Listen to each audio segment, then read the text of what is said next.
Cancer update!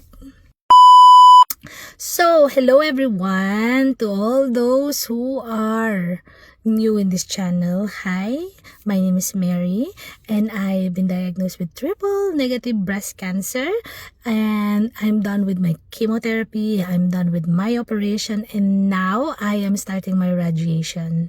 So, kamusta naman po ang lahat? Hello, it's been a while again. Kailan ako huling nag-upload?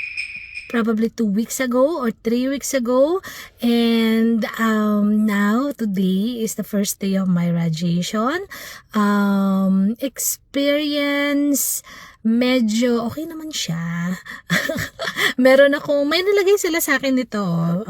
Ayan, may nilagay silang ganyan sa akin.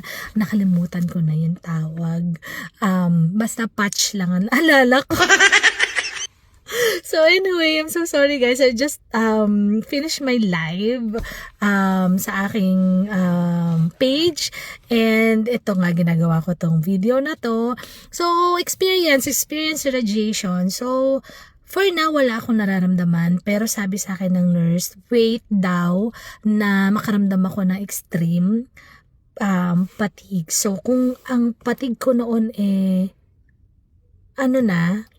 medyo doble na. So ngayon is mas extreme pa.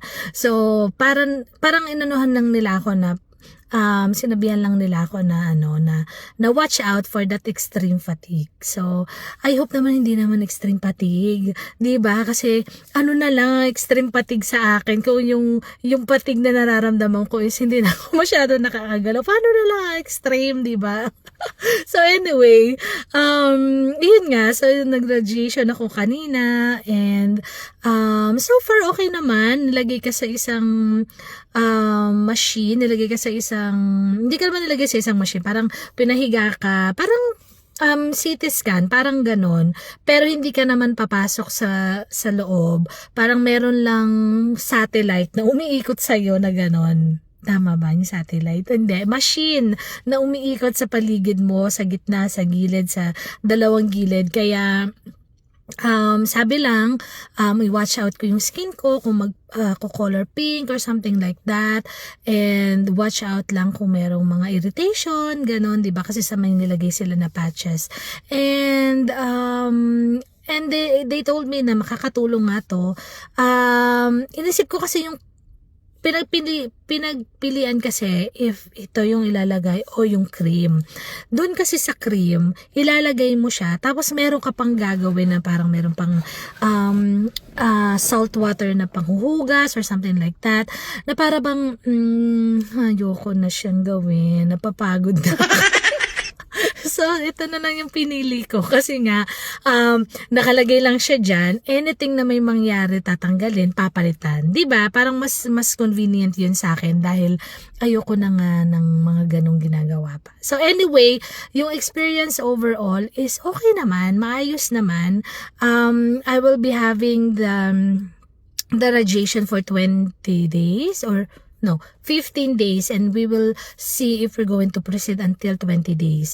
So, in the middle of it daw, after how many days, dun ko daw mararamdaman yung parang pain, but sana daw hindi ko siya maramdaman. But if ever, yung pain na yun is, makakaramdam ako ng pain ilang days.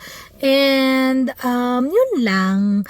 So far, watching or recalling yung mga nangyari sa akin the day that I've learned na meron akong cancer, and now I can say na meron akong high score. Hindi man perfect score, but at least I have a high score kung paano i-handle yung situations, kung paano ko naman nalagpasan yung mga treatment and everything. So, nakapasa naman ako siguro. Feeling ko naman nakapasa ako with high grades. And I hope na, actually hindi pa tapos yung exam kasi nga may radiation pa. So, let's see after ng radiation kung ano yung mangyayari, kung ano pa. And I'm definitely going to update you and inform you regarding this experience of mine. So, yan lang. Thank you so much again. So, I hope to see you again in my next video, guys. Thank you for always tuning and for always watching the updates and for always following me in this journey. So, thank you again and bye!